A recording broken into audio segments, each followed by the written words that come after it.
Hello everybody and happy Friday. I hope you're as excited for the weekend as I am. I am located in Edmonton, Alberta, Canada, and it is freezing here right now. I think this weekend with the wind chill it's supposed to be below -40, so I'll definitely be staying in this weekend. But with it being Friday, that means it is Fancy Fold Friday. So we're going to be making a fancy fold card today.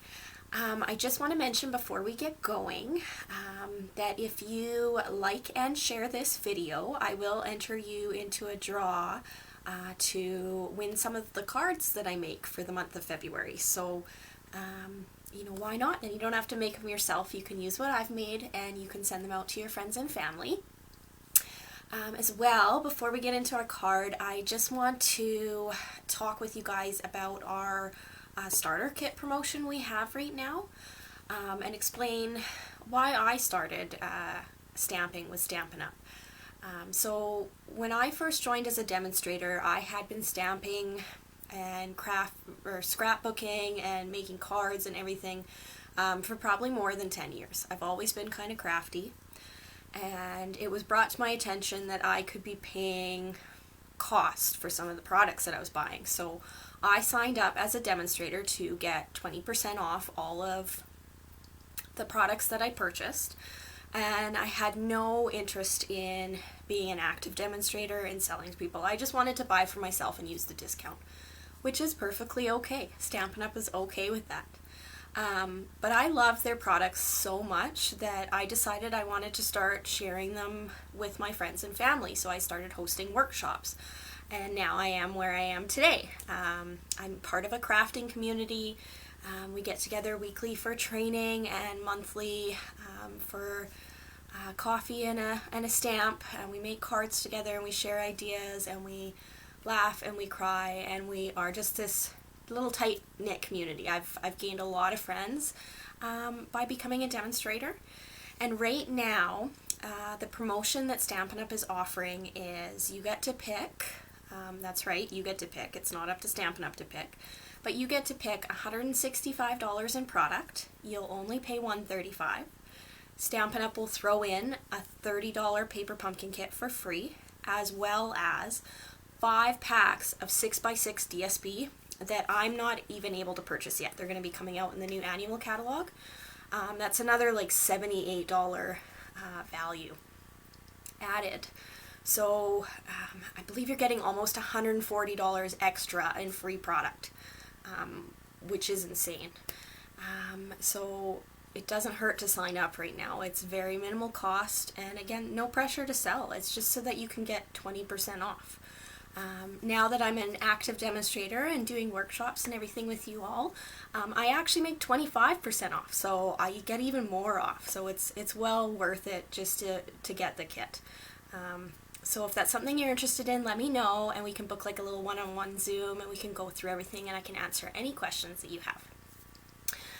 Alright, so I'm just going to switch the screen here. If you are, excuse me, on your phone, you are going to want to take a screenshot of this next screen here. So this is my February hostess code.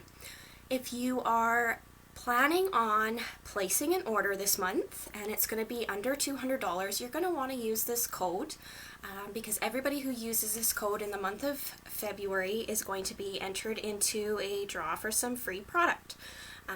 If you are going to be spending over $200, don't use this code because you will automatically get the free product rate from Stampin' Up! Rather than through me. So don't use the code.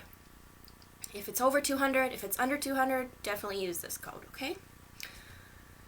Alright, so let's get into our little card we're going to be making here. So this is called a swing fold card, and this is how it works. You see the little swing fold? And the stamp bundle that we're going to be using is called the Hearts and Kisses bundle. It is on page 14 of our mini catalog. This is what it looks like here.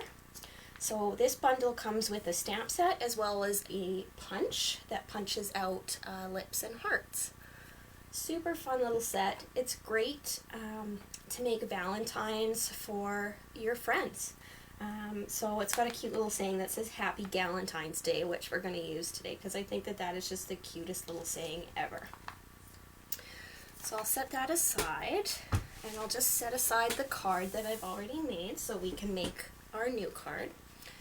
And you're going to want a piece of, I've got a piece of Blushing Bride cardstock that measures 8.5 inches by 5.5 inches. And I'm just going to get my cutter out here. And so our Stampin' Cutter has two different blades on it. So the darker blade is actually going to cut, and the lighter one scores. So we are going to make some score lines on this card. So you're going to slide it in on the long side at 4 1/4, and you're going to score it. And then you're going to move it to 2 1/8 inch. And at the bottom, you're just going to put a little tiny slit, and at the top, you're going to put a little slit. And I'll show you why we're making these little tiny score lines. Just going to put my cutter down. Okay, then you're going to get out your rectangular stitched framelits, and I've picked this one here. And on the portion of the card where you've made your little score lines, you're going to put your rectangle down and kind of center it. And what I like to do to hold it in place is I keep some little pieces of washi tape. These have been well loved and well used, but it just holds your frame in place while you're running it through your cut and emboss machine. So I'm just going to hold it down on either side here. And let me just get out my Stampin' Cut and Emboss machine. I am going to need to use the big one for this card so that the whole card fits through. And hopefully I can show you how this works. Okay, so what I'm going to do is I'm going to set this on my sandwich plates, and I'm going to sandwich it on top like this, but instead of covering up the whole die, you're only going to want to cover up half of it because we only want to cut half of the die. And this is where those little score lines come in handy, because that is where you're going to line up your top plate, is on those score lines. And then while holding it down, oops, I moved it there. This is a little tricky, this part. So while holding your plate in place at those score lines, you are going to run it through your cut and emboss machine. Oh, there we go. Okay, I'm just going to pull that out now. I'm going to set my machine aside because we no longer need it. Okay, I'm just going to take off my washi tape. And this is why I reuse it, because it's really handy for holding it in place, different dies.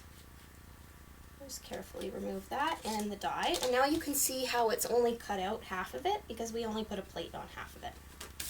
So now I'm going to show you how to fold this card.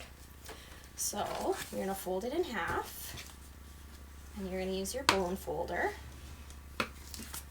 And then for this front of your card, you're going to open up the flap only and score it on those score lines that you created. Just like so. And now you've got your swing mechanism going. How fun is that?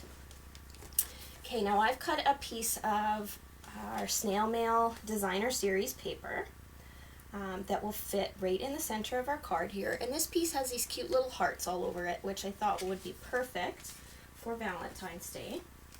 So I'm just going to get my Stampin' Seal here, and I'm going to glue that to the front of my card.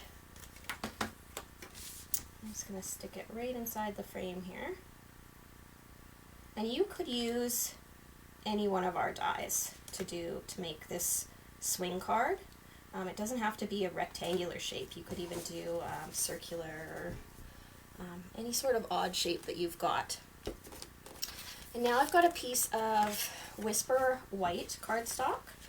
This measures 4 inches by 5 1/4, and I'm just going to be gluing this on the inside of my card. But before I do that, I'm going to decorate it a little bit. So I'm going to get some of our stamps out from our stamp set. So I'm going to use this fun little background image. And I'm going to get our Blushing Bride ink. And I'm just going to stamp that in there and then stamp it into the middle of our cardstock, just like so. And I highly recommend stamping first before you glue it down, because then if you make any mistakes, you can just get a new piece of paper and start over. I'm just going to get my chamois here and clean it off. And I'm going to get our cute little saying that says Happy Galentine's Day. And I'm going to use real red to stamp this one. So I'm just going to ink it up. And then I'm going to put it right down in the middle of our little background splooch, I guess is what I'll call it. Just like that. Clean off my stamp. And I'm going to put one more stamped image on the inside, again with the real red ink. I'm going to put this cute little lipstick in the corner, because the smooch kind of looks like we've drawn lipstick on it. Just like that. How fun are these stamps? These are called distinctive stamps. So you get different opacities when you stamp them, which is really neat. Okay, so now that I've stamped and I'm satisfied with it and I didn't make any mistakes, I'm going to adhere it to the inside of my card, and I'm just going to use some Stampin' Seal to do that. 3 strips should do it. Okay, just like that. And what's nice is when you close it, you can't see what you've done on the inside of the card, which is kind of cool. Now we're just going to decorate the front. And I've got just a scrap of Whisper White cardstock here, and I'm going to stamp some of these little lips. And I'm going to do 3 different colors. So I'm going to do one in real red. Hi Bilkis, thanks so much for watching. I'm glad you were available to tune in.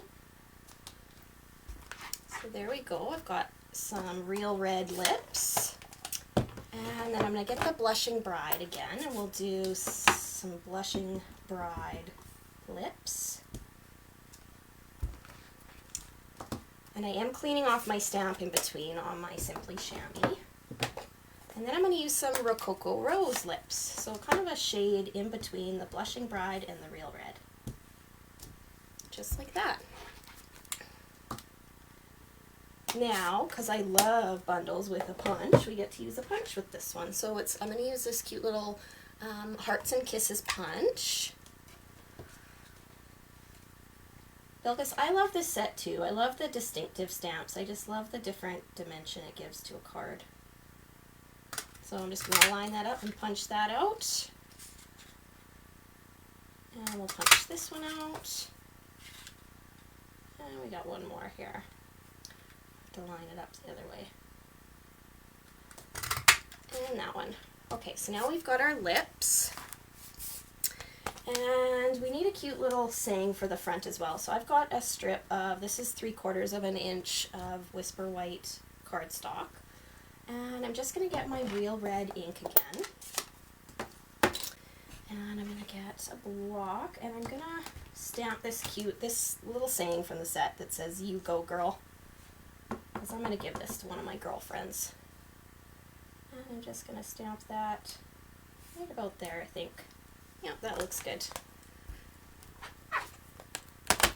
Put my ink away before I put my card into it, because I've done that before. And I'm just going to get my snips, and to decorate this, I'm just going to cut off the ends at like an angle, so it kind of is like a, I guess a parallelogram, is that what you would call that? There we go. Okay, satisfied with that. Now, just to decorate the front of our card. So the first thing I'm going to do is take some dimensionals and put my little greeting on here. And I'm just going to use a couple of dimensionals.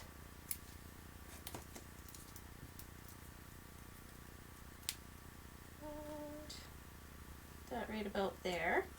And then I'm also going to use some dimensionals to attach my lips. So I'm going to start with my lightest lip up here and kind of work my way down to the darkest shade of lipstick. So I'll put one here. Hopefully you guys can't hear my stomach growling, because it is lunchtime and I am ready for lunch. And my stomach is telling me it is time to eat. And my last set of lips. Put that down there, and because a card is not complete, I feel, without some sort of bling, I am going to pull out some of my rhinestone basic jewels. And I'm just going to use my take your pick tool to attach them here, so because I find it much easier than trying to pick them off with my nails. Put that there. One of those there. And we'll put a couple up here. And there we go. That is it. Your card is done. How fun is this swing card? Again, like I said, you could use any die. It doesn't have to be a rectangular one, but I just thought it worked well with this card. So there you have it. Thank you guys so much for tuning in today.